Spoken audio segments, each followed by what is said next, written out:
अस्सलामुअलैकुम, आप देख रहे हैं होराइजन न्यूज़ HD। खबर शामिल करते हैं साहिवाल से। RPO साहिवाल अहमद अरसलान मलिक के तबादला पर उनके एजाज़ में अलविदाई तकरीब का इनका DPO साहिवाल सादिक बलोच की जानब से DPO ऑफिस के लॉन में किया गया।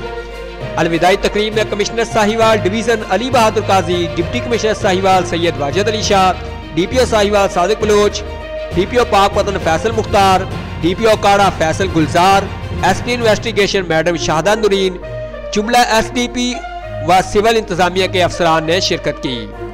तकरीब में अफसरान ने बारी बारी अपने अपने ख्यालात का इजहार किया। RPO साहिवाल अहमद अरसलान मलिक ने कहा कि ट्रांसफर पोस्टिंग सर्विस का हिस्सा है, साहिवाल से अच्छी यादें लेकर जा रहा हूँ। DPO साहिवाल सादिक बलोच ने कहा कि बतौर RPO साहिवाल आपकी खिदमात को याद रखा जाएगा, आपकी गाइडलाइन से बहुत कुछ सीखने को मिला है। तकरीब के आखिर में RPO साहिवाल अहमद अरसलान को तोहफे और फूलों के गुलदस्ते दिए गए और उनको अलविदा किया गया। तर्जुमान पुलिस जिला साहिवाल। रिपोर्ट आमर Sohail, city reporter Sahiwal, horizon news HD।